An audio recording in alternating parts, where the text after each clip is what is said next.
عبرت کی بات میں اگر آپ کو بتا دوں، ایک وقت ایسا بھی آیا کہ صلاح الدین کے پاس 12,000 کا لشکر تھا، سب سے بڑا لشکر 12,000 کا لشکر تھا۔ عیسائی خار کھائے ہوئے تھے، ہر جنگ میں ہارتے تھے، شکست کھاتے تھے۔ تو کیا کیا صلیبیوں کے بڑے بڑے بادشاہوں نے اپنی فوجیں جمع کرنا شروع کی، اتنی فوجیں جمع کی کہ 4 لاکھ کو پہنچ گئی۔ اور وہ 4 لاکھ کی فوج جب مقابلے کے لیے نکل کر کے آئی، ملک شام کا علاقہ تھا، صلاح الدین سے کہا گیا اب یہ مارکا خون ریز ہے، کیسے 4 لاکھ آ رہے ہیں، تمہارے پاس کیا ہے؟ 12,000۔ سب کو جمع کیا میدان میں، پوچھا صلاح الدین ایوبی نے کہ سنا ہے صلیبیوں نے، عیسائیوں نے 4 لاکھ کا مجمع جمع کر لیا ہے، یہ خونی جنگ ہو سکتی ہے، ہم 12,000 کی تعداد میں ہیں، چاروں جگہ سے اگر وہ حملہ آور ہو جائیں تو پھر ہم مٹھی پر ہوتے ہیں، تمہارا کیا خیال ہے، ہم یہ چھوڑ کر چلے جائیں یا پھر میدان میں رہیں؟ آج میں گفتگو کرنا چاہوں گا، اور آج کی ہماری تقریر ان تمام مجاہدین اسلام کے نام جنہوں نے اپنے تن من دھن سب کی بازی لگائی صرف رضائے رب ذوالجلال کے لیے، اپنے خالق حقیقی کے قرب پانے کے لیے، جنہوں نے اپنا سب کچھ قربان کیا۔ انہی کے متعلق اقبال نے کیا خوب کہا، آئین جواں مرداں حق کوئی و بے باکی، اللہ کے شعروں کو آتی نہیں روباہی۔ وہ اللہ کے شعر ہیں جن کو لومڑی پن نہیں آتا، وہ 10 کے مجمع میں بھی وہی بولیں گے، 1000 کے مجمع میں بھی وہی بولیں گے۔ اللہ کے کچھ بندے ہیں جن کے متعلق قرآن بھی کہتا ہے من المؤمنین، اللہ تعالیٰ فرماتا رجال صدقوا ما عاہدوا اللہ علیہ، کچھ لوگ ہیں ایسے جنہوں نے اللہ کے ساتھ کیا ہوا وعدہ پورا کر دکھایا۔ وہ کون ہیں؟ جنہوں نے اپنی زندگی محبت مصطفیٰ صلی اللہ تعالیٰ علیہ وسلم کے لیے گزاری اور اپنے مولا کو راضی کرنے کے لیے گزارا۔ عزیزان اکرامی، ایک بہت لمبی فہرست ہے، میں ان تمام مجاہدین کو سبقاً نہیں بتا پاؤں گا، اجمالاً ضرور عرض کروں گا۔ سب سے پہلے مجاہدین کے کردار میں جو سب سے سر فہرست نام آتا ہے وہ محمد رسول اللہ صلی اللہ علیہ وسلم، اس لیے کہ جہاد زندگانی میں روح اگر کسی نے پھونکا ہے تو وہ میرے رسول پاک نے۔ صحابہ کے دلوں کے اندر قوت ایمانی پیدا کی ہے اور انہیں جوش و ولولہ اور جذبہ عطا کیا ہے، تو یہ رسول پاک کی نظروں کا اثر ہے۔ میرے آقا صلی اللہ تعالیٰ علیہ وسلم کی بارگاہ میں رہنے والے یہ وہ صحابہ، بظاہر اسباب ان کے پاس کچھ بھی نہیں تھے، مال و دولت کی شدت سے کمی تھی، بسا اوقات ایسا بھی ہوا ہے کہ ان کے پاس کھانے کے لیے کھجوریں تک نہیں رہ گئی ہیں، ایک کھجور ہے اسی کھجور پر 10 لوگ گزارا کر رہے ہیں۔ ایسے حالات بھی آئے، رسول مختار صلی اللہ تعالیٰ علیہ وسلم کے ان صحابہ کو مجاہدین کی سب سے اعلیٰ فہرست میں ہم شامل کریں، شمار کیے جائیں تو بالکل یہ کوئی بھی بعید از قیاس نہیں ہے اور نہ ہی مبالغہ آرائی۔ صحابہ اکرام رضوان اللہ تعالیٰ علیہ مجمعین جن کے ہر ادا کو آج قوم مسلم کو چاہیے کہ وہ آئیڈیل بنائے اور اپنی زندگی کا نمونہ حمل بنائے۔ حضور اکرم صلی اللہ تعالیٰ علیہ وسلم کے ان صحابہ کی جو تربیت ہوئی ہے، آپ تصور کر سکتے ہیں، سوچ سکتے ہیں کہ جو اپنے گھر بار چھوڑ آئے ہیں، جن کے پاس مالی اور معاشی اعتبار سے بہت زیادہ تنگ دستیاں ہیں، لیکن جب وہ جنگ میں اڑ جاتے تھے، اللہ اکبر، انہی کے متعلق یہ وہ صحابہ تھے جن کے متعلق اقبال یوں کہتا ہے ٹل نہ سکتے تھے، جنگ میں اگر اڑ جاتے تھے، پاؤں شیروں کے بھی میدان سے اکھڑ جاتے تھے۔ یہ وہ جماعت تھی جن کا یہ نعرہ تھا تجھ سے سرکش ہوا کر کوئی تو بگڑ جاتے تھے، حق سے سرکش ہوا کوئی تو بگڑ جاتے تھے، ارے تیغ کیا چیز ہے، توپ سے بھی لڑ جاتے تھے۔ یہ ان کا خوف نہیں تھا، مختصر سے ضرور تھے، طاقت اور اسباب میں کم تو ضرور تھے، لیکن ایمان کا جو ولولہ ان کے اندر تھا، دنیا کی کسی قوم کے اندر وہ نہیں پایا گیا، کسی قوم کے اندر نہیں پایا گیا۔ سلام ان مجاہدین کی تربتوں پر، قیامت تک مولا ان کی قبروں پر رحمت و انوار کی بارشیں فرمائے۔ عزیزان گرامی، رسول مختار صلی اللہ تعالیٰ علیہ وسلم کی کیمیا اثر نظروں نے انہیں جس پائے کا بنایا تھا، سچ کہا شاعر نے، خود نہ تھے جو راہ پر اوروں کے ہادی بن گئے، کیا نظر تھی جس نے کہ مردوں کو مسیحا کر دیا، ایک عرب نے آدمی کا بول بالا کر دیا، خاک کے ذروں کو ہمدوش سریا کر دیا۔ یہ مصطفیٰ کریم صلی اللہ تعالیٰ علیہ وسلم کی کیمیا اثر نگاہ تھی کہ جو صحابہ اکرام رضوان اللہ تعالیٰ علیہ مجمعین کو بہت ساری خصوصیات کا حامل بنایا۔ وہ لوگ جو مدینے میں یا مکے میں پہلے چھوٹی چھوٹی باتوں پر لڑ جاتے تھے، 120 سال تک کے ان کی جنگیں ہوتی تھیں، بڑے ان کے اندر برائیاں پائی گئی ہیں، عرب کے معاشرے میں سنتے رہتے ہیں آپ تاریخ، لیکن وہ انقلاب کیسا تھا جس کو میرے آقا صلی اللہ علیہ وسلم نے انہی صحابہ کے درمیان پیش کیا اور اس جماعت کو ایسا تیار کیا کہ ان کا مثل اور ان کا مثیل آج تک کوئی نظر نہیں آتا۔ صحابہ اکرام رضوان اللہ تعالیٰ علیہ مجمعین، ان میں جو مجاہدین صحابہ ہیں، ان میں سے مختصر چند صحابہ کی سیرت لیتے ہوئے ہم آگے بڑھتے ہیں۔ اسلام کیسے پھیلا ہے، اسلام کیسے پھیلا ہے؟ آج یہاں مسجد میں بیٹھ کر کے کچھ لوگ یہ سمجھتے ہیں پھولوں کی سیج پر سج کر ہمارے گھر میں آ گیا ہے، ہم باپ سے مسلمان ہیں، ماں سے مسلمان ہیں، اور اب تو لوگوں کو، ہمارے بچوں کو ایسا بھی لگتا ہوگا کہ بڑے کا گوشت کھانے والا مسلمان ہوتا ہے۔ آسان کام تو ہے، میرے عزیزو اس اسلام کو ہم تک پہنچانے کے لیے جن مجاہدین نے اپنے مجاہدانہ کارنامے نمایاں انجام دیے ان کی ایک بڑی لمبی فہرست ہے، طویل فہرست ہے۔ آج جو تم سکون کے ساتھ مسجدوں میں نمازیں ادا کر پاتے ہو یا پھر تمہارے گھروں میں آج دین اسلام کی جو بہاریں ہیں، ان کے پیچھے قربانیوں کی ایک لمبی قطار ہے، قربانیوں کی ایک بہت لمبی فہرست ہے۔ رسول مختار صلی اللہ تعالیٰ علیہ وسلم کے وہ صحابہ جن کی زندگیوں کو دیکھے مشقتوں کا سامنا، مصیبتوں کا سامنا جو کرنا پڑا، یہ کربلا کے بیانات میں ہونا ضرور چاہیے، جہاں ہم حسین اعظم کے مجاہدانہ کردار کو بیان کرتے ہیں، ساتھ ہی رسول پاک کے دیگر جانثار صحابہ کی جہاد کو بھی ہم بیان کرتے ہیں، ان کے مجاہدانہ کردار کو بھی ہم بیان کرتے ہیں۔ اس کی وجہ یہ ہے کہ میرے عزیزوں، صحابہ کرام اور اہل بیت ہمارے لیے دونوں ہی عظمت کے حامل ہیں، اور ان دونوں کے ساتھ ہی ہم جنت کے طلبگار ہیں۔ میرے آقا صلی اللہ تعالیٰ علیہ وسلم کے یہ چند صحابہ جن کے کردار کے متعلق میں عرض کر رہا ہوں۔ اے نوجوانوں، وہ معاشرہ کیسا تھا جس میں باپ اور بیٹا اس بات پر لڑ رہے ہیں کہ کل بدر میں مجھے جانا ہے کہ تم کو جانا ہے؟ کوئی کھیل کے گراؤنڈ میں نہیں جا رہے تھے، بدر کے میدان میں، مدینے سے 160 کلومیٹر کی دوری ہے۔ باپ اور بیٹا رات کے وقت گھر میں لڑائی کر رہے ہیں اس بارے میں۔ بیٹا کہتا ہے نہیں میں رسول پاک کے ساتھ جاؤں گا، باپ کہتا ہے نہیں میری عمر زیادہ ہے، میں رسول پاک کے ساتھ جاؤں گا۔ بیٹا کہتا ہے آپ بوڑھے ہو چکے ہیں، جوانوں کی وہاں ضرورت ہے۔ ان دونوں کی تکرار ہوتی رہی، یہاں تک کہ دونوں نے قرآن اندازی کی، چٹھی ڈالی جائے، جس کا نام نکلے وہ جائے حضور کے ساتھ۔ عزیزان گرامی، قرآن اندازی کی گئی۔ ایک بار جب چٹھی ڈالی گئی تو اس جوان کا نام آیا، دوسری بار ڈالی گئی پھر اس کا نام آیا، تیسری بار ڈالی گئی پھر اس کا نام آیا۔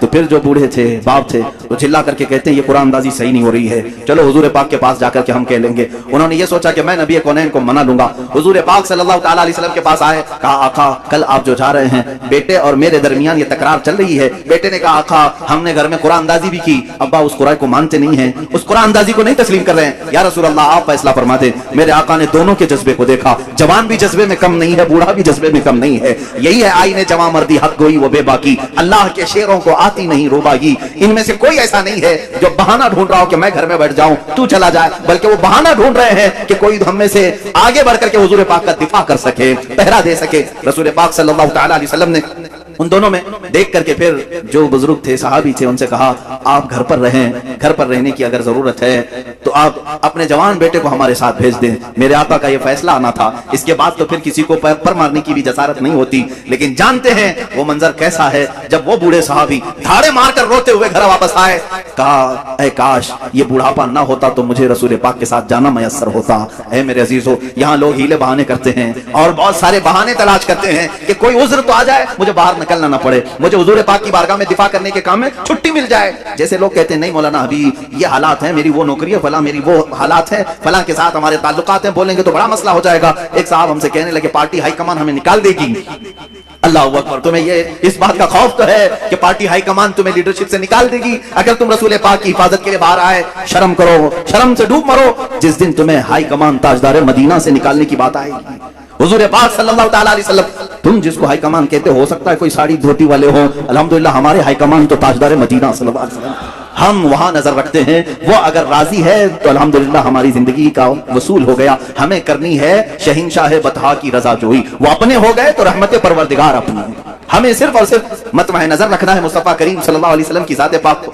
میرے عزیزو، یہ بدر کے میدان ایک دو واقعات نہیں ہے، ایک دوسرا واقعہ اسی میدان کا ہے۔ دو چھوٹے بچے بھی لڑ رہے ہیں، 13 سال 14 سال کے بچے، معاذ اور معوذ رضی اللہ تعالیٰ عنہما۔ عمروں میں فرق ہو سکتا ہے، میں ایک اندازاً تخمیناً بتا رہا ہوں، لیکن تھے چھوٹے، لیکن چھوٹوں پر میدان جنگ میں جانے کا حکم نہیں تھا۔ دونوں آپس میں گڑ گڑاتے رہے، حضور کی بارگاہ میں آئے، کہا کہ آقا ہمیں ساتھ لے لیں۔ حضور نے فرمایا چھوٹوں کے لیے نہیں ہے، چھوٹوں کے لیے نہیں ہے، تم گھر جاؤ۔ وہ بے اختیار رونے لگے۔ کس کے سامنے رو رہے ہیں؟ اس کے سامنے رو رہے ہیں جس کو لکڑی کا رونا بھی گوارا نہیں ہے، جس کو جانوروں کا رونا بھی دیکھا نہیں جاتا۔ وہ اپنی امت کے جانثار صحابہ کی اولاد کا رونا کیسے دیکھ سکتے؟ میرے آقا نے فرمایا جاؤ ٹھیک ہے، لائن میں کھڑے ہو جاؤ، اگر تمہارا شانہ ان صحابہ کے شانے سے مل گیا تو تمہیں جانے کی اجازت دی جائے گی۔ کہاں شانہ ملتا؟ اس جنگ نے کیا منظر ہمارے سامنے پیش کیا ہے۔ اے میرے عزیزو، تاریخ تو ہم بیان کرتے ہیں، کہانیاں نہیں ہیں، یہ جذبوں کا ایک سمندر ہے جو اسلام اپنی تاریخ میں چھپایا ہوا ہے۔ یہ اپنے نوجوانوں کو منتقل کرنا ضروری ہے۔ ڈھونڈ لاؤ وہ بچہ جو دوڑ رہا ہو میرے آقا کی عزت کی حفاظت کے لیے، اور آیا قطار میں کھڑا ہو گیا۔ وہ دونوں بچوں کو معلوم تھا ہمارے کندھے ان کے کندھے سے نہیں مل پائیں گے، لیکن پھر بھی قطار میں کھڑے ہو گئے، پنجوں کے بل کھڑے ہو گئے، یعنی ایڑیوں کو اٹھا دیا، شانے سے شانہ نہیں ملا۔ ایک بچے نے پتھر اٹھا لایا، पत्थर उठाकर लाकर पीछे रख दिया, दोनों उस पत्थर पर छुपके से चढ़ गए और पंजों को उठा दिया। अब देखा शाने से शाना मिला, जाने का बहाना मिला और जन्नत में ठिकाना मिला। इतना ही नहीं, हुजूर पाक से कोई चीज छुपी नहीं है, मेरे आका उनका ये जज्बा देख रहे थे। आपने इजाजत मरहमत फरमाई, जिनका जज्बा इतना जवान हो उन्हें बद्र के मैदान में मौका तो जरूर होना चाहिए, लेकिन तारीख आज तक गवाह है। बुखारी उठाओ, मुस्लिम उठाओ, हदीसों की किताबें उठाओ, तारीख में ये रकम है। औरों ने अगर काफिरों को मारा होगा, इन बच्चों ने तो सीधे कुफ्र को मारा है। औरों ने अगर जहल को मारा होगा, इन बच्चों ने तो सीधे अबू जहल को मारा है। यही दो बच्चे थे जो मुस्तफा करीम सल्लल्लाहु अलैहि वसल्लम की मोहब्बत में तड़पते थे। ये मुजाहिदीन का किरदार है। जहां मैं कहता हूं, अब आपके सामने ये दो बच्चों को मैं रख दिया तो आप कसौटी परख करके बताओ है मुसलमानों, किसे मैदान में उतरना चाहिए? बॉडी बिल्डर को, पैसे वाले को, सीट वाले को, ताकत वाले को? नहीं, मुस्तफा करीम सल्लल्लाहु अलैहि वसल्लम की इज्जत की हिफाजत के लिए न बॉडी का होना शर्त है, न उम्र का होना शर्त है, न माल का, न सियासत का, बल्कि सिर्फ जज्बा सच्चा होना सा शर्त है। मेरे आका सल्लल्लाहु अलैहि वसल्लम के लिए मर मिटने का जज्बा हो तो फिर बच्चे भी मैदान में आए तो बड़ों का किरदार अदा कर सकते हैं। उन बच्चों ने जो किरदार अदा किया है, अबू जहल के घोड़े को मारा और नीचे गिराकर उसके सीने पे बैठकर उसकी गर्दन कलम कर दी, तारीख में मौजूद है। और इन दो जवान शहजादों ने, जवान भी हम क्या कहें, उन फवाने शबाब, अभी तो उनके चेहरे पर आए भी नहीं थे इतनी जल्दी ही, लेकिन क्या हुआ, वो क्या कहते थे जानते हैं? उन्हें पता भी नहीं था वो मदीने के रहने वाले थे, मक्का कभी नहीं गए, मक्का कभी नहीं गए, मदीने में रहने वाले। हजरत अब्दुर्रहमान बिन औफ उस जंग में मौजूद हैं, बड़े साहबी हैं, अशरा मुबशरा में से। वो कहते हैं ये दो बच्चे मेरे पास आए, पूछने लगे चाचा अबू जहल किसका नाम है, कौन है वो?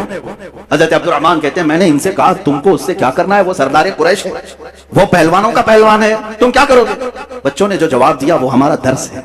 उन्होंने कहा सुना है वो मुस्तफा की शान में गालियां देता है, बस यही चीज थी जिसकी वजह से तलाश है। हबीब बारी सल्लल्लाहु अलैहि वसल्लम को वो गालियां देता है। हजरत अब्दुर्रहमान मुस्कुराते रहे, दो बच्चे हैं और ढूंढ रहे हैं किसको, उस जमाने के बड़े ताकतवर पहलवान को। हजरत अब्दुर्रहमान कहते हैं मैं इसी बातचीत में था कि अचानक अबू जहल सामने से गुजरा। मैंने कहा बच्चों को देखो वही खबीस है जो घोड़े पर जा रहा है। इन बच्चों ने अभी बात मुकम्मल भी नहीं होनी पाई थी कि चील की तरह झपट पड़े उस पर। उन्होंने नहीं देखा कितनी ताकत है उनके पास, कितनी कुव्वत है उनके पास। यही मैं बार बार दोहराता रहूंगा इकबाल का शेर, आईने जवां मर्दा हक गोई वो बेबाकी, अल्लाह के शेरों को आती नहीं रुबाई। अल्लाह का जो शेर है, अरे शेर शेर होता है, बच्चा हो तो भी शिकार करता है, बूढ़ा हो तो भी शिकार करता है, शेर शेर है। अल्लाह के शेरों को आती नहीं रुबाई। हजरत अब्दुर्रहमान बिन औफ कहते हैं मैंने उनकी मुजाहिदाना किरदार को देखा। उन बच्चों ने सर तो कलम किया उसका, वापस आए तो क्या वो सही सलामत आ गए? काफिरों ने उनको मारा। एक शहजादे के मोंढे पर तलवार मारी जो हाथ लटक गया, कट गया हाथ पूरा कंधे से और बगल की चमड़ी से लटकता रहा। ये मंजर भी देखा है। उस नौजवान बच्चे ने वहां से भाग करके मरहम पट्टी नहीं की, वो लटकता हुआ हाथ वैसे ही छोड़ा, तलवार दूसरे हाथ में उठा ली, दूसरे हाथ में तलवार उठाई। मियाँ उंगली कट जाए बर्दाश्त से बाहर होता है, मोंढे से हाथ कट गया है। उसके बाद मंजर ये भी देखा गया, उस बच्चे ने अपने हाथ को पैर में दबाकर खींच के निकाल दिया, जो चमड़ी से लगा हुआ था बगल की, निकाल कर फेंक दिया। कहा मुझे उस हाथ की जरूरत नहीं जो खलल अंदाजी कर रहा है। ये दोनों शहजादे बद्र में शहीद हुए, मुआज और मुअव्विज रज़ियल्लाहु तआला अन्हुमा। हजारों लाखों सलाम उन शहजादों पर। हमारी जिंदगियां तमाम हो गई मगर हम उनके कदमों के नाखूनों तक भी नहीं पहुंच सकते, उनके कदमों की धूल तक भी कोई नहीं पहुंच सकता, जिन्होंने मुस्तफा करीम सल्लल्लाहु तआला अलैहि वसल्लम की इज्जत की हिफाजत के लिए, इस्लाम की सरबुलंदी के लिए, हक के अलल ऐलान बयान के लिए अपनी जिंदगियां वार दी अल्लाह की बारगाह में। अजीज़ान गिरामी वक़ार, आओ इसी तरह जिंदगी का वो लम्हा भी देखें जो सैयदना हंज़ला रज़ियल्लाहु तआला अन्हु को मिला। आज रात शादी हुई है, दुल्हन सुहाग रात में है, लेकिन बाहर ऐलान हुआ इस नौजवान ने शादी की रात ही अपनी बीवी से कहा मुझे जाना होगा इसलिए कि नबी कौनैन सल्लल्लाहु अलैहि वसल्लम की तरफ से बुलावा आया है, हुजूर की इज्जत पर काफिरों ने, दुश्मनों ने हमला किया, मुझे जाना होगा। बीवी ने रुखसत किया, खुशी खुशी रुखसत किया, हाथों और पैरों में बेड़ियां नहीं डाली कि कहां जा रहे हैं, आज की दुल्हनों में छोड़कर वलीमा भी नहीं हुआ। नहीं, दुल्हन ने खुशी खुशी रुखसत किया। वो हंजला भी आए मैदान उहद में और दूसरे दिन जामे शहादत भी नोश किया, वापस नहीं आ सके, वापस नहीं आ सके। कौन है हम में से जो ये कुर्बानियां पेश कर सकता है? ऐ नौजवानों, बातें करना बहुत आसान है, लोगों के दरमियान जमा मर्दी की बातें पेश करना ये बहुत आसान है, अमली मैदान में उतर आना ये बहुत कमाल की बात है। अल्लाह ताला जिससे चाहे काम ले ले। वो सहाबा के किरदार हम क्यों बयान करते हैं? इसलिए बयान करते हैं कि तुम्हारे अंदर से बुज़दिली दूर हो जाए, खौफ निकल जाए। तुम जिन चीजों को लेकर के डरते रहते हो, मेरा क्या होगा, मेरे बच्चों का क्या होगा, मेरे घर का क्या होगा, कौन इनको देखेगा, मैं अगर कहीं चला गया, मुझे अगर बंद कर दिया, जालिमों ने मार दिया, ये सोच खाली तुम्हारी है। उन सहाबा को कभी ऐसा सोचने में नहीं मिला? क्या उनकी बीवियां नहीं थी, उनके बच्चे नहीं थे? उन मुजाहिदीन इस्लाम का कोई था ही नहीं, वो जो इस तरह से हुजूर पाक के लिए निकल पड़ते थे। ऐ नौजवानों, उनकी भी खानदान थे, उनकी भी जायदादें थी, उनके भी माल प्रॉपर्टी थे, سیدنا عثمان ابن عفان رضی اللہ تعالیٰ عنہ کے کتنے بڑے کاروبار تھے، کتنے بڑے پراپرٹیاں تھیں، لیکن مجھے یہ بتاؤ ان صحابہ کی پراپرٹیاں، جائیداد، مال، دولت، اولاد، باغیچے کبھی بھی حضور کے اور ان کے درمیان حائل نہیں ہو سکی، کبھی بھی آڑ نہیں بن سکی۔ فرق صرف یہی ہے کہ آج ہر چیز ہمارے سامنے آڑ بن جاتی ہے، آڑ بن گئی، مائیں آڑ بنتی ہیں، باپ آڑ بن جاتا ہے۔ اگر کوئی جوان اٹھتا بھی ہے، حق بولنے کی بات کرتا ہے، تو اس کے گھر والے ہی سب سے پہلے اس کے ہاتھ پیر میں ہاتھ باندھ دیتے ہیں، حالات خراب ہیں تو کہاں جا رہا ہے، مولانا بولتے رہتے ہیں، ان کا کیا ہوتا ہے، تو مر جائے گا، یہی سب تو باتیں آتی ہیں۔ یہ بزدلی جو آج گھروں میں سکھائی جا رہی ہے، جن ماؤں نے اور جن بہنوں نے اپنے بھائیوں کو اس طرح کی باتیں سکھائی، مت جاؤ ان کی باتوں پر، یہ جوش کی باتیں کرتے ہیں، میدان میں لے جا کر کے مار ڈالیں گے، وہ خود تو زیب رہیں گے، تم اندر چلے جاؤ گے، مارے جاؤ گے۔ ٹھیک ہے تم اس طرح تربیت کر لینا، لیکن ایک وقت آئے گا جب تمہاری عزت پر حملہ ہوگا، تب یہ جوان باہر نہیں آ سکے گا، نہیں کھڑا ہوگا۔ چیلنج کرتا ہوں، لکھ کر کے رکھ لینا، تم نے اس کو روکا ہے اللہ اس کے رسول کی رضا کے لیے، اللہ اس کے رسول کی رضا حاصل کرنے جانے سے تم نے روکا، تو پھر تمہاری حفاظت بھی کبھی نہیں کر سکے گا۔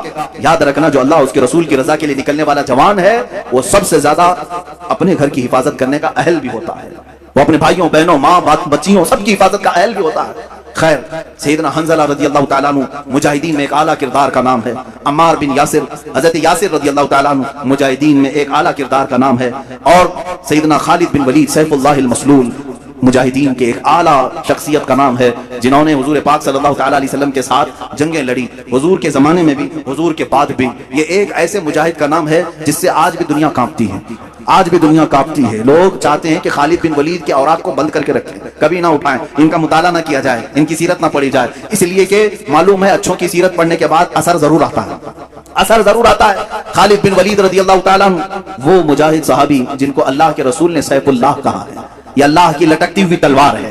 انہوں نے اپنی زندگی میں 125 جنگوں میں شرکت کی، 125 جنگوں میں شرکت کی، اور آپ کو ایک بات بتاؤں، 125 میں سے ایک میں بھی شکست نہیں کھائی، ایک میں بھی شکست نہیں کھائی۔ یہ آپ کو خاصہ تھا، آپ کی اسپیشلٹی۔ آج اور ایک میں بتا دوں آپ کو، اللہ تعالیٰ نے جو آپ کو خصوصی انعام دیا سارے صحابہ میں، خالد بن ولید کو 125 جنگوں میں شریک ہوئے اور ساری 125 میں فتح یابی ملی، ایک میں بھی شکست نہیں۔ دوسری خصوصیت آپ کی یہ ہے، دوسری خصوصیت، خالد بن ولید رضی اللہ تعالیٰ عنہ جن علاقوں کو فتح کیے 125 جنگوں میں، جن علاقوں کو فتح کیے، آج تک وہ علاقے کبھی کافروں کے ہاتھ میں نہیں گئے، صرف ان کی خصوصیت ہے۔ بعض علاقے ایسے ہیں جن کو مجاہدین نے فتح کیا، 100 سال 200 سال کے بعد پھر دوسروں نے ان پر قبضہ کر لیا ہے۔ ایسے کچھ حالات ہوئے ہیں، اور کچھ مقامات ایسے ہیں کہ جیسے مثال کے طور پر ترکی میں کئی مرتبہ ایسے حالات آئے، مصر میں ایسے حالات آئے، اور افریقہ میں کبھی کئی مرتبہ ایسے حالات آئے کہ جہاں مجاہدین اسلام نے ان کو فتح کر کے اسلام میں داخل تو کیا، حالات زمانہ کے بعد جیسے بغداد میں ہوا، پھر دوسروں کا قبضہ ہوا، پھر اسلام آیا، ایسا چلتا رہا۔ لیکن سیدنا خالد بن ولید نے اپنی زندگی میں جن علاقوں کو فتح کیا، اللہ نے وہ انعام آپ کو رکھا ہے، آج 1400 سال گزر جانے کے بعد بھی وہ علاقہ کبھی کافروں کے ہاتھ میں نہیں گیا، کبھی نہیں گئے۔ یہ آپ کی خصوصیت ہے سیدنا خالد بن ولید رضی اللہ تعالیٰ عنہ۔ اب ایک بات یہ بھی میں بتا دوں، وہ لڑتے تھے شہادت کے جذبے میں، ہمیشہ شہادت کے شوق میں لڑتے تھے، شہادت کبھی نہیں ملی، آپ شہید نہیں ہوئے۔ ایک بات یہ بھی تھی، سب سے زیادہ جنگیں لڑنے والے، سب سے زیادہ فتح کرنے والے، سب سے زیادہ سپہ سالاری کرنے والے شہید نہیں ہوئے، شہید نہیں ہوئے۔ حضرت خالد فرماتے ہیں، میرے جسم میں، پورے جسم میں ایک بالشت جگہ بھی باقی نہیں جہاں تیر نہ لگا ہو، جہاں نیزے نہ لگے ہوں، تیر آئے ہیں، نیزے لگے ہیں، چاقو لگی ہے، پورے جسم کی بات حضرت خالد فرماتے ہیں، ایک بالشت جگہ بھی باقی نہیں ہے کہ جس میں تیر نہ لگا ہو، پورے حصے میں تیر لگے ہوئے ہیں، پورے بدن۔ حضرت خالد فرماتے ہیں، ہر تیر کے بعد میری تمنا ہوتی کہ میں جام شہادت نوش کروں، لیکن نہیں، جب آپ کی آخری عمر ہوئی اور آپ بستر پر آرام فرماتے، موت کے آثار نظر آئے، بستر پر موت آ رہی، آپ اپنے گھر میں انتقال کیے، کسی جنگ میں نہیں۔ اس وقت حضرت خالد بن ولید نے کہا تھا، دنیا کو میسج دے دو، دنیا کو سنا دو، جو لوگ ڈرتے ہیں جہاد سے، اگر جہاد میں ہی موت آنی ہوتی تو خالد بن ولید سب سے پہلے چلا جاتا۔ 125 جنگیں لڑنے والا، ہر علاقے میں موت کو ڈھونڈتا رہا، لیکن موت نہیں آئی، موت کبھی نہیں آئی، اس لیے کہ اللہ تبارک و تعالیٰ انہیں جنگوں میں موت نہیں دینا چاہتا، کیونکہ میرے نبی کی زبان سے جو نکلا تھا، کیا ان کے لیے یہ لفظ نکلا تھا کہ یہ اللہ کی لٹکتی ہوئی تلوار ہے، سیف اللہ ہے، اگر یہ کسی جنگ میں شہید ہو جاتے کسی کافر کے مارنے سے ختم ہو جاتے تو دنیا بعد میں یہ کہتی کہ اللہ کی تلوار ٹوٹ گئی، اللہ کی تلوار کو کسی نے توڑ دیا، اس لیے میرے مولا نے اس اللہ کی تلوار کو صحیح سلامت رکھا اور آج تک وہ تلوار اپنی قبر میں صحیح سلامت ہی ہے، صحیح سلامت ہی ہے۔ یہ اس بات کا بھی اشارہ ہے کہ رسول اللہ نے جسے اللہ کی تلوار کہا وہ ٹوٹی نہیں ہے، وہ کبھی بھی پھر سے واپس امت میں بیدار ہو سکتی ہے، ہو سکتی ہے۔ اسی لیے اقبال نے کہا تھا نکل کے صحرا سے جس نے الٹ دیا تھا تخت روما کو، نکل کے صحرا سے جس نے الٹ دیا تھا تخت روما کو، سنا ہے قدسیوں سے میں نے کہ وہ شیر پھر ہوشیار ہوگا، سنا ہے قدسیوں سے میں نے کہ وہ شیر پھر ہوشیار ہوگا، وہ شیر انشاءاللہ العزیز اسی امت میں ہوشیار ہوگا۔ یہ لیکن شرط یہ ہے کہ ان مجاہدین کو سنا جائے اور سنایا جائے۔ سیدنا خالد بن ولید رضی اللہ تعالیٰ عنہ، میں مختصر چل رہا ہوں، باقی جوانوں کی ذمہ داری ہے کہ وہ پھر اپنے مطالعے کو وسیع کریں اور ان کو سرچ کریں اور پڑھیں، کتابوں میں ان کو نکالیں، ان صحابہ کو۔ صحابہ اکرام رضوان اللہ تعالیٰ علیہ مجمعین میں حضرت مصعب بن عمیر رضی اللہ تعالیٰ عنہ سفیر اسلام، سفیر اسلام کس کو کہتے ہیں؟ ایمبیسیڈر حضور پاک صلی اللہ تعالیٰ علیہ وسلم کے۔ حضرت جعفر طیار رضی اللہ تعالیٰ عنہ سفیر اسلام ہیں، حضور صلی اللہ تعالیٰ علیہ وسلم کے پاس سے خط لے کر کے جاتے تھے۔ کہاں جاتے تھے؟ کہاں جاتے تھے؟ چوک میں، محلے میں کھڑے ہو کر درس دینے کے لیے نہیں، وہ صحابہ لے کر سیدھے بادشاہوں کے تخت کے سامنے کھڑے ہوتے، بڑے بڑے جو بادشاہ تھے۔ یہ صحابہ کہاں گئے؟ مصر کے بادشاہ کے پاس گئے، روم کے بادشاہ کے پاس، ایران کے بادشاہ کے پاس، یہ سب خطوط لے کر بحرین کے بادشاہ کے پاس، جتنے اس وقت بادشاہ تھے یہ صحابہ یا تو اکیلے ہوتے یا دو لوگ ہوتے، سیدھے صرف دو لوگ ہوتے۔ میرے آقا صلی اللہ علیہ وسلم کا لیٹر خط لے کر کے جاتے اور بادشاہ کے پاس کھول کر کے پڑھتے۔ کیا کہتے اس میں؟ ایسا نہیں کہ آپ کی اقبال بلند ہو، آپ کی سلطنت بڑی ہے، آپ کی رعایا ایسے ہیں، نہیں، بلکہ سیدھے کہتے بسم اللہ الرحمن الرحیم، اللہ کے نام سے شروع جو نہایت مہربان رحمت والا، میں محمد صلی اللہ تعالیٰ علیہ وسلم کی طرف سے سفیر بن کر کے آیا ہوں، اے بادشاہ میں تجھے دعوت دیتا ہوں کہ تو اسلام قبول کر لے، اور اسلم تسلم یہ کہتے تھے حضور کے اکثر خطوں میں یہ لکھا جاتا تھا اسلم تسلم، اسلام لاؤ امن پا جاؤ گے۔ یہ کس سے کہہ رہے ہوتے؟ وہ اپنے قیدیوں سے نہیں، ملک کے بادشاہ سے۔ بادشاہ غور سے سنتا بھی تھا، بادشاہ غور سے سنتا بھی تھا۔ ان دو صحابہ کا روب کیسا تھا جو تخت کے سامنے کھڑے ہو کر کے بلند و بالا اعلانن کہتے۔ کئی مواقع ایسے آئے جن بادشاہوں کے سامنے جھک کر جانے کی عادت رہی ہے، رواج رہا ہے، وہاں وزیروں نے کہا کہ نہیں یہاں سجدہ کر کے جانا ہے، یہ صحابہ اڑ گئے، کہا کہ ہم سجدہ تو صرف اپنے خالق کو کرتے ہیں، ہم تو اپنے نبی محمد صلی اللہ علیہ وسلم کو سجدہ نہیں کرتے، اس بادشاہ کو کیا کریں گے؟ وہ جا کر کے پیغام دیتے بادشاہ کو کہ یہ لوگ کہہ رہے ہیں کہ سجدہ کر کے نہیں آئیں گے، جھک کر نہیں آئیں گے۔ بادشاہ کہتا جیسے آئے ویسے ہی آنے دو۔ کیا پیغام لائے ہیں؟ کیونکہ عرب میں جو بات پھیلی تھی ہر ایک کو تجسس تھا، ایکسائٹڈ تھا کہ کیا میسج آیا ہوگا پتہ نہیں۔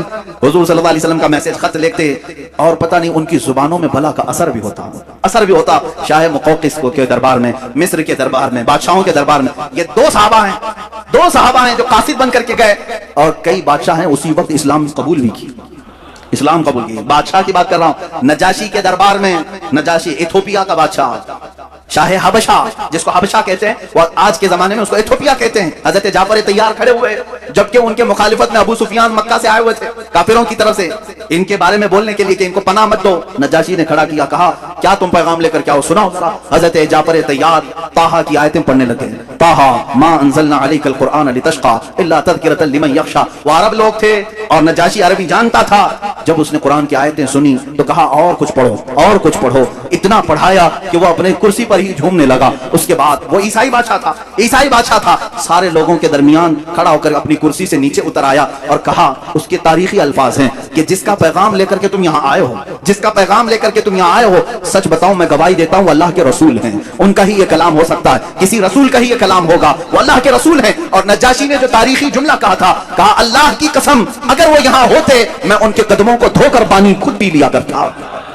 لیکن میرے عزیزو، یہ کردار کس کا تھا؟ ان بادشاہوں کے تخت تک جا کر کے بھی اسلام کی دعوت دینا، یہ وہ صحابہ تھے جن کا مجاہدانہ کردار تو دیکھیں۔ یہاں لوگ ابھی ڈر کے مارے چھپاتے ہیں، کہتے ہیں نہیں حالات اچھے نہیں، نہ بولیں، ان تمام لوگوں کو برا لگتا ہے۔ کس کو برا لگتا ہے؟ سارے لوگ اپنے اپنے دین کی بات کر سکتے ہیں اس دنیا میں، تو ہم کیوں اپنے دین کی بات نہیں کر سکتے؟ جو دین اللہ کو پسند ہے، جو دین اللہ کا مختار ہے، اس دین کے بارے میں ہم کیوں نہیں بات کر سکتے؟ ہر ایک کو آج اختیار ہے۔ آپ نہیں دیکھ رہے آج جو پروپیگنڈا پھیلایا گیا ہے، کوئی ایک مسلمان تبلیغ کرے اور دوسروں کو اسلام کی اچھائیاں بتائے اور وہ اسلام میں آئے تو یہ آتنکوادی ہے، باہر سے اس کو فنڈنگ آتی تھی اور یہ دھرم پریورتن کرواتا تھا، اور یہ خود پنڈت آگ کی ہون کروا کر کے کچھ غریب مسلمانوں کو آدھار کارڈ اور الیکشن کارڈ کے نام پر دھرم परिवर्तन करें तो कोई मसला नहीं। ये दोगली बातें आज हमें यहाँ देखने को जो मिल रही हैं, इसकी वजह यही है जिसको मैं बार बार कहता हूँ, तुम अपनी अगर जिम्मेदारी छोड़ोगे तो ये दूसरे कुत्ते इस जिम्मेदारी की तरफ आने लग जाएंगे। तुम अपनी जिम्मेदारी क्या छोड़े हो, जिसको मैं कहता हूँ दीवार क्या गिरी मेरे खस्ता मकान की, लोगों ने आने जाने का रास्ता बना लिया है। आज जो तबलीग ईमान वालों का हिस्सा थी, जो हम बढ़ चढ़ करके लोगों के दरमियान मेरे आका के अखलाक करीमाना बताते थे, वो आज तकरीबन लोगों ने बयान करना और बताना छोड़ दिया। बयान करने का मतलब सिर्फ मिंबर से नहीं है, तुम्हारे आमाल तुम्हारे अखलाक से भी है। हर आदमी हुजूर पाक की सुन्नतों को अपने अमाल से भी बयान कर सकता। सिर्फ तुम्हारे किरदार ऐसे हो जिसे देख करके लोग समझ लें कि ये झूठों की जमात नहीं हो सकती, ये अल्लाह के रसूल के सच्चे गुलामों की जमात है। अजीज़ान गिरामी वक़ार, ये सहाबा इकराम रिज़वानुल्लाहि तआला अलैहिम अजमाइन जिन्होंने बादशाहों तक भी पहुंचाया इस्लाम के इस अजीम मैसेज को, और जंगलों में गए। बर्बर एक कौम का नाम है, जानते हो, जब किसी के ऊपर बहुत ज्यादा सख्ती की जाती है ना तो कहते हैं कि जुल्म और बर्बरियत का नंगा नाच नाच रहा। बर्बरियत क्या है? बर्बरियत दूसरी जुबानों में भी बर्बरता भी कहते हैं, यानी बहुत ज्यादा किसी के ऊपर तशद्दुद किया जाए तो बर्बर कहा जाता है। बर्बर एक कौम का नाम है, जंगलों में रहने वाली बहुत सख्त किस्म की कौम थी, तशद्दुद करने वाली कौम थी। वो अक्सर बाहर से आने वाले इंसानों को मार डालते थे। जंगलों में, अफ्रीका के जंगलों में रहने वाली एक कौम, बर्बर कौम, जिसका सामना कोई नहीं करना चाहता। ना उनको इंसानों की तरह जीने में कोई लुत्फ था, ना माल कमाते थे, ना मतलब घर बनाते हैं जंगलों में, उसी तरह पत्तों की जिंदगी गुजारते हैं, शिकार करते खाते हैं। किसी का कत्ल करना, किसी को फाड़ देना, पेट निकाल चीर देना कोई बड़ी बात नहीं थी, मामूली बात थी। उस बर्बर कौम के पास रसूलुल्लाह के ये दीवाने सहाबा इस्लाम लेकर के गए, इस्लाम लेकर के गए। उस बर्बर कौम के पास जिनकी जुबान तक नहीं आती थी, सहाबा गए। क्या उनको डर नहीं था कि हमारे जाते ही हमारी शक्ल और शबात को देख करके ये लोग हम पर हमला करेंगे, मार डालेंगे? नहीं, अल्लाह के शेरों को आती नहीं रूबाई, वो किसी मैदान में थी, चल पड़ते थे। वो सहाबा गए उन जंगलों में, उनकी जुबान तक नहीं आती थी, इशारों से उन्हें समझाया, इशारों से उन्हें बतलाया बहुत सारी चीजें। जब धीरे धीरे जुबान खोल करके उन्हें बताया, एक बात मैं आपको बता दूं, सिर्फ आपको कहा गया है कि तुम पैगाम पहुंचाओ, दिलों में उतारना ये अल्लाह का काम है, अल्लाह का काम है। वो सहाबा इसी यकीन के साथ जाते और जंगल में रहने वाली बर्बर कौम के सामने जब मैसेज पेश किया, कभी कोई चीजें बजा करके, कभी इशारों से, लेकिन चंद दिनों के बाद देखा उस बर्बर कौम ने इन्हीं सहाबा को इमाम बनाकर उनके पीछे नमाजें भी अदा करना शुरू किया।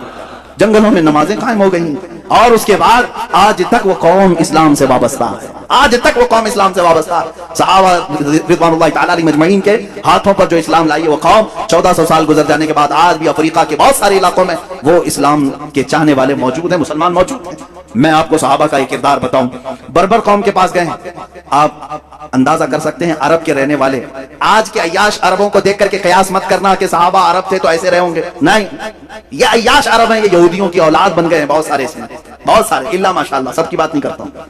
इनके यहाँ आज जो रंगीनियां हैं, जो अय्याशियां हैं, वो तो यूरोप में भी नहीं है। इन पर कयास मत करना। सहाबा इकराम रिज़वानुल्लाहि तआला अलैहिम अजमईन, सलफ़े सालिहीन, तबई ताबईन जो अरब थे, उनकी अरबियत बहुत अलग थी।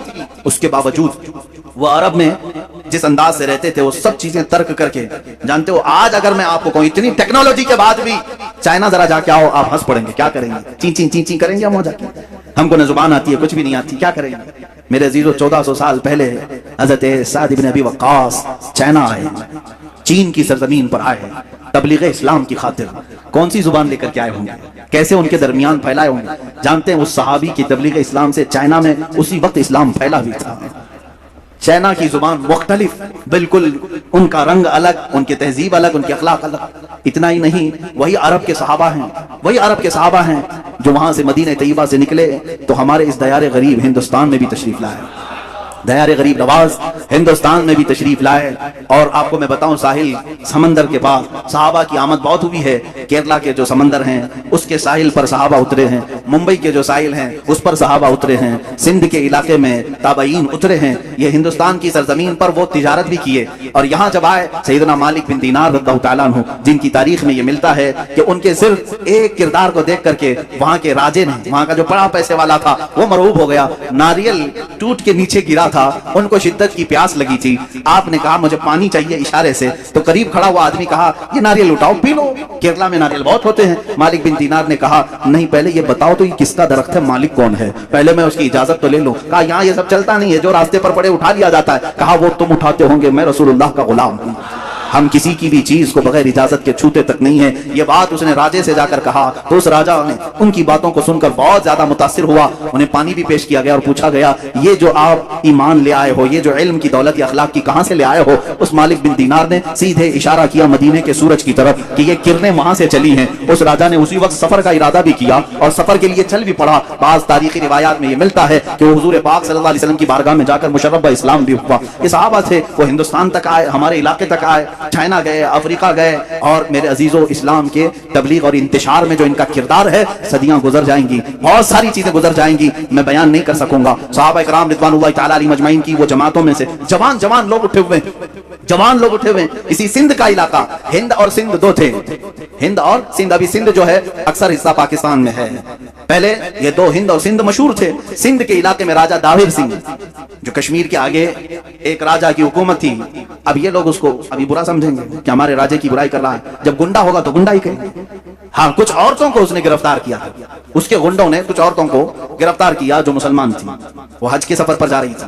یہ 90 ہجری کا واقعہ ہے, اور وہ پکارتی رہ گئی لیکن گنڈوں نے انہیں گرفتار کیا, پکڑ لیا.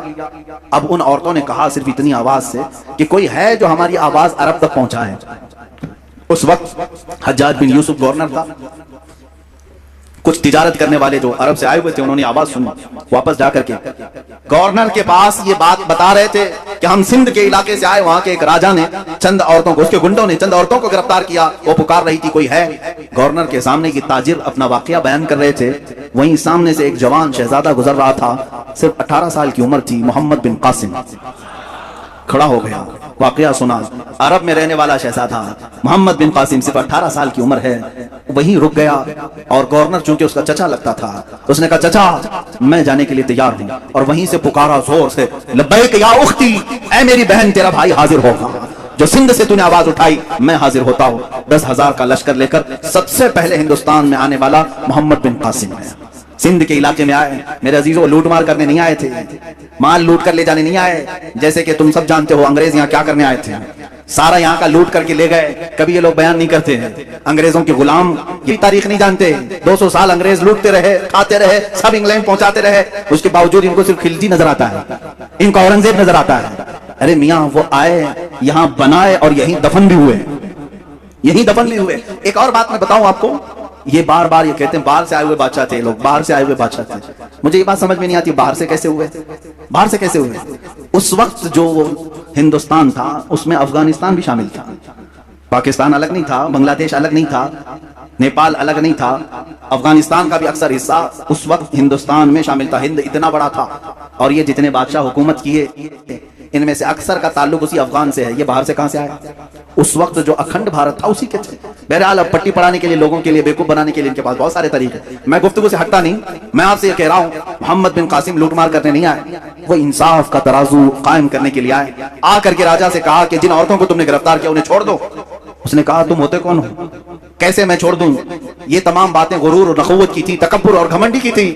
پھر اس جوان نے کہا تو چلو ٹھیک ہے, پھر دو بدو ہو جاتے, مقابلہ کرتے ہیں, جو فتح پالے اس کے حق میں یہ زمین بھی, یہ حکومت بھی, اور یہ عورتیں بھی. اس نے منظور کر لیا. اسے معلوم نہیں تھا پہلی مرتبہ وہ جوان شیر سے اس کا مقابلہ ہو رہا تھا. 3 دن سے زیادہ لڑائی چل نہیں سکی, سارے فوجی مارے گئے اور وہ راجہ گرفتار ہوا محمد بن قاسم کے ہاتھ میں. میں یہ پوچھنا چاہتا ہوں میرے عزیزو, 18 سال کی جوانی میں وہ طاقت کہاں سے آئی تھی, وہ طاقت کہاں سے آئی تھی جو عرب کی سرزمین سے سنگلاخ سفر طے کر کے آیا, پہاڑوں کا سفر, دریاؤں کا سفر اور پتھریلے راستوں کا سفر طے کر کے آیا, اور پھر ان عورتوں کو آزاد کرایا اور لوگوں سے کہا جس کا دل چاہے وہ اسلام قبول کرے, جس کا دل چاہے وہ اپنے مذہب پر رہے. یہ بات میں نہیں کہہ رہا, الہ آباد یونیورسٹی کے ایک بڑے پنڈت ہیں جنہوں نے کتاب لکھی ہے محمد بن قاسم کی سیرت پر. وہ پنڈت خود کہتے ہیں, اس پنڈت نے لکھا ہے کہ میں نے محمد بن قاسم سے زیادہ عدل اور انصاف کرنے والا کسی کو نہیں دیکھا. میرے عزیزو, یہی تو اسلام کی خصوصیت ہے کہ یہ جہاں گئے رسول پاک کے اخلاق و کردار لے کر کے گئے ہیں, یہ جہاں جہاں گئے امن کا پیغام لے کر کے گئے ہیں. محمد بن قاسم کے بعد ایک شہزادہ اور بھی نظر آتا ہے جس کی عمر اور بھی جوان تھی, وہ طارق بن زیاد ہے. وہ عرب کی سرزمین سے نکلا اور کہاں گیا؟ اللہ اللہ, اسلام تیرے چاہنے والوں میں کتنے جوہر ہیں, کتنے گوہر ہیں, کتنے چھپے ہوئے لال و موتی ہیں, ایک ایک کے تذکرے سے دل باغ باغ ہوتا ہے. محمد بن قاسم کو بھی دیکھا آپ نے. طارق بن زیاد کون ہے؟ طارق بن زیاد ایک جوان شہزادہ ہے, ایک سپاہی दिखाई है और जवानी ऐसी, कुव्वत और जोश और जज्बा ऐसा कि सबसे पहले बेड़ा उठाता है और कहता है मेरे मोहम्मद अरबी सल्लल्लाहु अलैहि वसल्लम का पैगाम मैं यूरोप की सरजमीन पर ले जाना चाहता हूँ। यूरोप की सरजमीन ईसाइयों से भरी हुई, मसीहियों से भरी हुई, सलीबियों से भरी हुई और बहुत सख्त किस्म के ईसाई थे। उस वक्त जाने के लिए अरब और यूरोप के बीच में एक समंदर था, मेडिटेरियन सी आज भी उसको कहते हैं। आज भी हमने देखा है बहरे मुतवस्सित एक समंदर हाइल है। इस समंदर का सफर तय करके इन मुजाहिदीन को जाना था। तारिक बिन जियाद अपने जवान लश्करियों को लेकर समंदर का सफर तय करते हैं। सबसे पहले कहां उतरे? स्पेन में उतरे, जिसको अंदलुस कहा जाता है। तारिक बिन जियाद वहां उतरने के बाद सारी जगह का मुआयना किया। नई जमीन है, नया इलाका है, नए लोग हैं। अरब कहां, यूरोप कहां, दोनों की तहजीब अलग, दोनों की जुबानें अलग, दोनों का कल्चर अलग। नई जमीन पर आए, अब एक बार फिर मुड़ करके अपने लश्करियों की तरफ देखा। जवान थे, भरी जवानी थी सिपाहियों के अंदर और कश्तियों भर भर करके आए थे। सबको बुला करके कहा तारिक बिन जियाद एक तुम्हारे दरमियान पैगाम देना चाहता है। आज की शाम तक जिसे वापस अरब लौटना है वो लौट जाए और जिसे रहना है वो यही रह जाए। कोई है जो लौटना चाहता है? शाम तक का वक्त है। शाम हो गई, एक भी सिपाही वापस जाने की बात नहीं किया। जब कोई नहीं उठा, तारिक बिन जियाद खड़े होते हैं। जो लकड़ियों की कश्तियां आई थी किनारे, सब पर घी और तेल डाल करके आग लगा दिया। लकड़ियों की थी, जलने लग गई। मुजाहिदीन ने पूछा ये हमारी सवारियां हैं, इन्हें क्यों जलाया जा रहा है? तारिक बिन जियाद ने कहा ताकि किसी के अंदर भागने की जुर्रत भी ना हो, ख्याल भी ना हो। हम रसूलुल्लाह के वो दीवाने हैं, जहां जाएंगे या तो झंडा गाड़ेंगे या अपनी कब्र में दफन होंगे। हम जहां जाएंगे या तो हमारी कब्र बनेगी या तो हमारा परचम लहराएगा। तारिक बिन जियाद का ये जोश, यही जोश था, यही वलवला था। उन मुजाहिदीन ने पहला कदम रखा और अल्लाह ने भी उन्हें फतेह मुबीन अता फरमाया। यूरोप की सरजमीन सिमटती चली आई। इन ताबईन और कुछ सहाबा के कदमों में ये यूरोप की सरजमीन ऐसे आती गई, ऐसे आती गई कि एक वक्त ऐसा आया कि स्पेन पर इस्लामी हुकूमत का राज था। 750 साल तक इस्लामी हुकूमत का परचम बुलंद हुआ। यहीं से पूरे यूरोप में इस्लाम फैलाया गया। आज भी यूरोप के जिन इलाकों में इस्लाम फैला है वो इसी यूरोप के इस मुल्क के जरिए से फैला। तारिक बिन जियाद की कब्र पर अल्लाह लाखों रहमत नाजिल फरमाए। उनकी कब्र पर मौला अब्र रहमत नाजिल करे कि जिस एक जवान के जज्बे ने पूरे पूरे बर्रे आज़म एक कॉन्टिनेंटल को इस्लाम के दामन में दाखिल किया है। अज़ीज़ान गिरामी, इस्लाम तेरे चाहने वालों में कितने गौहर, कितने लालो मोती छुपे हुए हैं। हम तारीख में आगे बढ़ करके आते हैं तो फिर एक मुजाहिद का नाम आता है जिसे सलाहुद्दीन कहा जाता है। सलाहुद्दीन अयूबी कौन है? एक वो मुजाहिद है, सिपाही था और नूरुद्दीन जंगी की तरबियत में रहने वाला, कशा कशा चलता था। बसा औकात ऐसा था कि खानदान अलग था, बड़े लोगों का, पैसे वालों का खानदान था, लेकिन अल्लाह जिसका दिल बदल ले और जिसको काम पर लगाए तो फिर दुनिया के तमाशों से उसका जी उठ जाता है। वो निकला। ये वो जमाना था जब ईसाइयों ने बैतुल मुकद्दस पर कब्जा कर लिया था, मुसलमानों पर पाबंदी लगाई थी, कत्ले आम किया था, फिलिस्तीन को खून से नहला दिया था। उस वक्त ये खबरें फैलती थी। बगदाद में किसी और की खिलाफत थी, मिस्र में किसी और की थी, शाम में, यमन में, इराक में अलग अलग खुलफा मौजूद थे, लेकिन बस यही कि सो रहे थे या अपने हरम खानों में औरतों को रखे हुए। बहुत सारे अलग अलग इस्लामी खुलफा में भी बाज अय्याशियां आई। उस जमाने में ये उठता है एक सिपाही जिसकी रातों की नींद बेकरार है और उसका चैन और सुकून खत्म हो चुका है। सिर्फ एक ही सोच कि क़िबला अव्वल अगर आज उन लोगों के हाथ में है जहां से मेरे आका की मेराज हुई, जहां मेरे आका ने हजारों अंबिया की इमामत की, वो अगर आज हमारे दरमियान नहीं है तो फिर हमारी कोई इज्जत बाकी नहीं है। ये सोच लेकर के निकला और उसके बाद मिस्र जब तशरीफ लाए, यहाँ पर नूरुद्दीन जंगी के इंतकाल के बाद सलाहुद्दीन अयूबी को सिपह सालार बनाया गया, मिस्र का गवर्नर बनाया गया। मिस्र की गवर्नरी आने के बाद सबसे पहले कसम उठाता है यही सलाहुद्दीन, कहता है कि अल्लाह को गवाह बनाकर कहता हूं उस वक्त तक चैन से अपने घर में नहीं आऊंगा जब तक बैतुल मुकद्दस में अपना मुसल्ला नहीं बिछाऊंगा। इतना ही नहीं, एक जगह से गुजरते हुए एक बड़ई को देखा जो मिंबर बना रहा था और पूछा बहुत खूबसूरत है, मैं खरीद लूं? कहा ले लो। कहा उसी दिन ये नियत कर लिया कि इस मिंबर को मैं बैतुल मुकद्दस में जरूर लगाऊंगा। और वही एक हौसला है, एक अज़्म है। और उसके बाद निकले। कितनी जंगें हुई, कितने मुकाबले हुए, अल्लाहु अकबर। कितनी रातें ये जंगलों में काटते रहे, कितने इनके साथ हीले बहाने किए गए, अपनों ने गद्दारियां की, मुनाफिकीन ने धोखा दिया। तकरीबन जिंदगी पर 12 मरतबा खूनी हमले किए गए, सर पर वार किए गए, कंधे पर वार किया गया। लेकिन जिसे अल्लाह रखे उसे कौन जखे? अल्लाह जिसकी हिफाजत फरमाए। सलाहुद्दीन अयूबी से जो काम लेना था वो काम लेकर रहा। रब ताला की ये मंशा है। उसके बाद एक वक्त वो भी आया कि सलाहुद्दीन अयूबी की तारीख में हैरत की बात मैं अगर आपको बता दूं, एक वक्त ऐसा भी आया कि सलाहुद्दीन के पास 12,000 का लश्कर था, सबसे बड़ा लश्कर 12,000 का लश्कर था। ईसाई खार खाए हुए थे, हर जंग में हारते थे, शिकस्त खाते थे। तो क्या किया? सलीबियों के बड़े बड़े बादशाहों ने अपनी फौजें जमा करना शुरू की। इतनी फौजें जमा की कि 4 लाख को पहुंच गई। और वो 4 लाख की फौज जब मुकाबले के लिए निकल करके आई, मुल्क शाम का इलाका था, सलाहुद्दीन से कहा गया अब ये मारका खून रेज है, कैसे 4 लाख आ रहे हैं, तुम्हारे पास क्या है? 12,000। सबको जमा किया मैदान में, पूछा सलाहुद्दीन अय्यूबी ने कि सुना है सलीबियों ने, ईसाइयों ने 4 लाख का मजमा जमा कर लिया है, ये खूनी जंग हो सकती है, हम 12,000 की तादाद में हैं, चारों जगह से अगर वो हमलावर हो जाएं तो फिर हम मुट्ठी भर होते हैं, तुम्हारा क्या ख्याल है, हम ये छोड़कर चले जाएं या फिर मैदान में रहें? फौजियों ने जवाब क्या दिया? वो कहते हैं कि हम किसी ऐरे गैरे के सिपाही नहीं, हम सलाहुद्दीन के सिपाही। अल्लाह के शेरों को आती नहीं रुबाही, आई ने जवा मर्दा हक गोई वो बेबाकी। इकबाल ने सच कहा था, अल्लाह के शेर कभी लोमड़ी बनना पसंद नहीं करते, मैदान जंग में अड़ जाते हैं। उसके बाद हुआ यही, तारीख ने देखा सलाहुद्दीन अय्यूबी की 12,000 का ये लश्कर मैदान में उतरा, 4 लाख की फौज को उन्होंने 3 दिन के अंदर अपनी सियासी बसीरत से ऐसे टुकड़ों में तब्दील किया कि तकरीबन 8 टुकड़ों में अलग अलग उन्हें बांट दिया, अलग अलग तरीके से। और मुकाबले के बाद तारीख ने आज, ये मेरी अपनी लिखी हुई बात नहीं कह रहा हूं, ईसाइयों के जो बड़े मुअर्रिख हैं, तारीखदां हैं, इंग्लैंड के जो बड़े तारीखदां हैं, उन्होंने लिखा है कि 4 लाख की हमारी फौज को सलाहुद्दीन ने धूल चटा दिया, धूल चटा दिया, सब शिकस्त खा करके चल पड़े।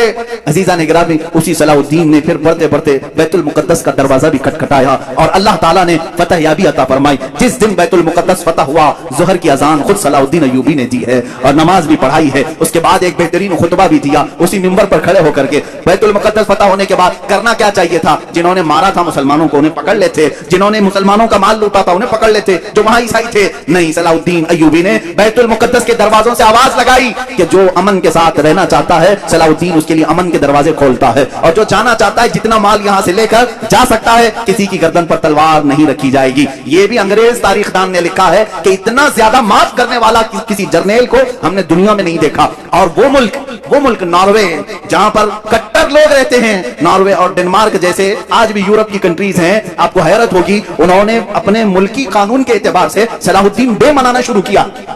सलाहुद्दीन डे मना रहे हैं। अरे मियां, तुमको क्यों सलाहुद्दीन डे? वो कहते हैं कि हमने ऐसा सलाहुद्दीन देखा ही नहीं, ये अल्लाह ताला की तरफ से पैदा किया हुआ मुजाहिद आजम था। अजीजा ने गिरामी, इन मुजाहिदीन में से हर एक की तारीख के लिए एक अलग अलग उन्वान चाहिए। मुख्तसर मैं अर्ज कर रहा हूं सिर्फ इसलिए कि जवानों में हमारे जज्बा बेदार हो, तुम इस बात में फख्र करो कि तुम जिनके वारिसीन हो वो कोई बुज़दिल कौम के हीरो नहीं थे। अल्हम्दुलिल्लाह हमारी तारीख में कोई ऐसा ऐरा गैरा और नत्थू खेरा नहीं है। अगर हम तारीख उठाएं तो आज भी लोगों के सरों पर बिजलियां कौन देंगी, बिजलियां कड़केंगी। इसलिए कि सलाहुद्दीन अय्यूबी के बाद हमने तारीख में यह भी देखा है, जिसने 3 बर-ए-आज़म, तकरीबन दुनिया में 7 बर-ए-आज़म है ना, कॉन्टिनेंटल, अफ्रीका, एशिया, यूरोप, ये जो 7 बर-ए-आज़म है, इनमें 3 बर-ए-आज़म को अपनी ताकत और अपने अखलाक, अपने किरदार से रोशन किया। उस अर्तगल गाजी को भी हमने तारीख में देखा है।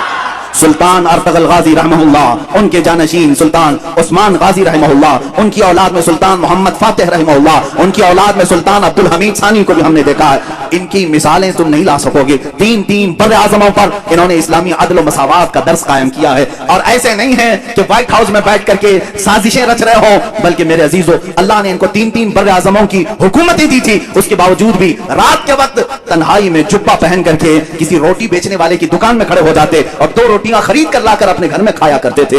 ये बादशाह इस्लाम भी थे, मुजाहिदीन इस्लाम भी थे। उस फातिह कुस्तुनतुनिया जिसकी बशारत मेरे आका ने हदीस पाक में दी है कि कुस्तुनतुनिया फतह करने वाला वो पहला लश्कर बगैर हिसाबो किताब के जन्नत में जाएगा, वो कौन था? वो सुल्तान मोहम्मद फातिह है, जो अर्तगल गाजी की औलाद में से थे। उन्होंने कुस्तुनतुनिया को फतह किया। कुस्तुनतुनिया इसी इस्तांबुल को कहते हैं, जहां तारीखी इनकी बहुत सारी चीजें मौजूद थी, कई 100 सालों से मौजूद थी, वहां से इन्होंने फतह किया। अभी आपने सुना होगा, 1 साल पहले मस्जिद आया सूफिया का एक बड़ा मसला चला था, बहुत लोगों के पेट में दर्द हो रहा था कि रजब तैयब उर्दगान ने उसको मस्जिद में तब्दील कर दिया, वो म्यूजियम थी। ये तारीख छुपा रहे हैं, कोई म्यूजियम नहीं थी, ये सुल्तान मोहम्मद फातिह की फतह की हुई मस्जिद थी, उन्होंने खरीदा था। चर्च थी, सीधे साफ क्यों नहीं बोलते? म्यूजियम थी, म्यूजियम नहीं है, चर्च थी। और जब फतह याबी सुल्तान मोहम्मद फातिह को हुई, सारे लोगों ने दस्त बस्ता खड़े होकर के वो सब सुपुर्द किया था, चाबियां दी थी, उसकी तहरीर मौजूद है, दस्तावेजात मौजूद है। ये तो जालिम खबीस अय्याश मुस्तफा कमाल बादशाह जो यहूदियों की औलाद में से था, ये सल्तनत उस्मानिया के खत्म होने के बाद जो यहूदियों की तरफ से नाफिज किया हुआ कमाल बादशाह था, इसने इस मस्जिद को म्यूजियम में तब्दील कर दिया था सन 1935 से लेकर अब तक। हाँ, ये और बात है कि चाहे तुम अपने ताकत और नशे में किसी मस्जिद को बदल भी दो, इंशाअल्लाह रब ताला वक्त आएगा फिर किसी नायब सलाहुद्दीन को जरूर पैदा करेगा। हाँ, अगर आज तुर्की में कोई जवान शेर पैदा है, उसने अगर मस्जिद में तब्दील किया है तो अल्लाह ताला की तरफ से दिया हुआ उसको इनाम है, और हम भी इंतजार करेंगे इंशाअल्लाह अज़ीज़। जिन मस्जिदों को तुमने आज हड़प लिया है और यहाँ गैर कानूनी तरीके से इमारतें बना करके अपने भगवा झंडे लहराने की कोशिशें करते हो, 100 साल गुजर जाए, 200 साल गुजर जाए, हम नाउम्मीद नहीं है। एक दिन वो आएगा जब वहां की दीवारों से भी सदाए अल्लाहु अकबर गूंजेगी, अल्लाहु अकबर की सदा जरूर गूंजेगी। इसलिए कि हम किसी की हड़पी हुई चीज को मस्जिद नहीं बनाते, किसी की जोर जबरदस्ती दी हुई चीज को मस्जिद नहीं बनाते, बल्कि खुशी खुशी अगर कोई लाकर दे रहा है तब भी रसूल पाक ने कीमत दे करके मस्जिद नबवी बनाई है। यह तारीख इस्लाम है। बहरहाल मुजाहिदीन का किरदार था। बात हमारी रुख पलट न जाए, मुजाहिदीन अभी हमारी फहरिस्त में खत्म ही नहीं हुए। हमने सलाहुद्दीन को याद किया है, हमने सुल्तान अर्तगल गाजी को, उस्मान गाजी को, अब्दुल हमीद सानी को याद किया, लेकिन मेरे अजीजों ये नाइंसाफी होगी अगर मैं हिंदुस्तान के उन मुजाहिदीन को याद न करूं जिन्होंने परचमे इस्लाम लहराया है और अदल व मसावत कायम किया है। उसमें से एक जवान शेर शहाबुद्दीन गौरी भी है, दूसरा जवान शेर महमूद गजनवी भी है, तीसरा जवान शेर औरंगजेब आलमगीर भी है। ये तीनों जुमले जो मैंने कहा ये पेट में सीधे गड़ते हैं, आंखों में सीधे चुभते हैं, इसलिए कि ये नाम जल्दी कोई सुनना नहीं चाहता। इन जालिमों को पता नहीं है कि ये जुल्म के साथ आए हुए लोग नहीं थे। तुम तारीख को जरा उठा के पढ़ो, कहां से अब नफरत के माहौल में जी रहे हो। हिंदुस्तान को आज चंद पाखंडियों के हवाले क्यों कर दिया जो जहर खोल रहे हैं। हिंदू मुस्लिम फकत कट्टरता की बातें कर करके लोगों में नफरतें फैला रहे हैं, जिसकी वजह से बहुत सारे लोग अब ये माहौल को अपनाने लग गए हैं। मैं कहता हूं अक्लमंद आदमी वो है जिसे चाहिए कि वो खुद इस्लाम को पढ़े, मुजाहिदीन इस्लाम को पढ़े, हिंदुओं को भी पढ़े, उनकी मुकद्दस किताबों को भी पढ़े, फिर फैसला करे। यानी कोई नफरत और तशद्दुद की बात नहीं है। ये आज जिस तरह से बेवकूफ बना रहे हैं, यहाँ हिंदू खतरे में है, हिंदू खतरे में, किन लोगों से खतरे में है, किन लोगों से खतरे में? 14% लोगों से खतरे में है, 14% 15% लोगों से खतरे में है। अरे 20 लाख 25 लाख की आबादी हमारी बताई जाती है, 140 करोड़ की आबादी में, 140 करोड़ की आबादी में 20 लाख 25 लाख लोग, बाकी 100 करोड़ लोगों के लिए खतरा है। ये बनाया हुआ खतरा है और कुछ भी नहीं, बनाया हुआ खतरा है। क्योंकि तुम्हें मालूम नहीं है जिसको तुमने ऊपर बिठाया है वो कपड़े के सांप बहुत दिखाता है, हाँ प्लास्टिक के सांप दिखाता है जिससे लोग डरते हैं। पकड़ लो तुम, पता नहीं चलेगा, कोई सांप काटने वाला नहीं। ये जितनी अपने मुंह से फेंकता है वो सब कपड़े के सांप है। या फिर ये लोग आज जो डरा रहे हैं खतरा है, खतरा है। मैं उन हिंदुओं से भी कहूंगा जो सेकुलर दिमाग रखते हैं, इनकी बातों में आकर खामखा बेवकूफ न बनो। मुसलमान यहाँ पर कितने 100 सालों से, 700 साल तक जब यहाँ इस्लामी हुकूमत रही तब हिंदू खतरे में नहीं थे, तब मंदिरें सलामत रही। कुछ हुआ मंदिरों को? हजार साल पुरानी मंदिर आज भी हिंदुस्तान में है कि नहीं है? तारीख जाकर के पूछ लो इनसे ही, सब मंदिरें मौजूद हैं। जब खतरा नहीं हुआ 700 साल हुकूमत में रहने के बाद, अब चलो आजादी के बाद 70 साल और भी गुजर गए, उस वक्त भी खतरा नहीं था। ये 2014 से खतरा बहुत बढ़ गया। क्यों? बेवकूफ बना रहे हैं। इन लोगों से खतरा बढ़ गया। अरे वो भी किन लोगों से खतरा बढ़ा? जिनका तुमने माल भी खत्म किया, इनकी कोई माशी हालत सही नहीं है, इनकी एजुकेशन में कोई नुमाइंदगी नहीं है। ये हमारी जमात जिसका रोना हम खुद रो रहे हैं। यहाँ तो हमारे सही से आधार कार्ड नहीं बने हुए हैं, सही से लोगों के पास खाने पीने की चीजें नहीं है। इस कौम को लेकर उतनी बड़ी कौम को डरा रहे हैं लोग, और वो डर भी रहे हैं, खौफ खा भी रहे हैं। मैं ये साफ कहूंगा, उन लोगों को चाहिए कि बेवकूफ ना बने। ये डरा करके अपनी सियासत करना चाहते हैं, रोटी सेकना चाहते हैं। और अगर तुम डरते हो और खौफ खाते हो तो फिर ये तुम्हारी मर्जी, क्योंकि हम मुसलमान हैं। अल्हम्दुलिल्लाह मुसलमान थे, हैं और रहेंगे। औरंगजेब रहमतुल्लाह ताला अलैह, शहाबुद्दीन गौरी, महमूद गजनवी, ये उन मुजाहिदीन के नाम हैं जिन्होंने तकवा और परहेजगारी के साथ अदल को कायम किया, इस्लाम के निजाम को भी कायम किया। आखिर में चलते चलते हम उस मुजाहिद आजादी को भी सलाम पेश कर लें जो हमारे इलाके से आता है, शहीद टीपू सुल्तान रहमतुल्लाह ताला अलैह। इसलिए कि मुहर्रम में उनकी क्यों ना याद करें, क्योंकि ये मुहर्रम शहीदों का महीना है। हुसैन आजम को जिस तरह हम अपनी कब्र में जिंदा मानते हैं, इसी तरह मैसूर के उस शेर को अपनी कब्र में हम जिंदा मानते हैं। और क्यों ना जिंदा माने, वो सबसे पहला तोप मैन है, वो सबसे पहला मिसाइल मैन है, सबसे पहले हिंदुस्तान को ताकत देने वाला, अंग्रेजों के खिलाफ लड़ने वाला है। तुम्हारे भोंकने से कुछ नहीं होगा। वो कल भी सुल्तान था, आज भी सुल्तान है, और अल्लाह ने उसे सुल्तान नाम से बनाया था। वो सुबह क़यामत तक इंशाअल्लाह सुल्तान ही रहेगा। अल्लाह ताला उनके इकबाल बुलंद फरमाए, उनके जानशीन हमारी कौम में पैदा फरमाए। मौला हम सबको मुजाहिदीन की विरासत अता फरमाए, हमारे दिलों को मौला किरदार गाजियान इस्लाम अता फरमाए। मौला हम सबको बुज़दिली से बचाए, बुज़दिलों की सोहबत से बचाए। सहाबा ताबईन औलिया कामिलीन के नकुश पाकी अमल की और इत्तिबा की हमें तौफीक अता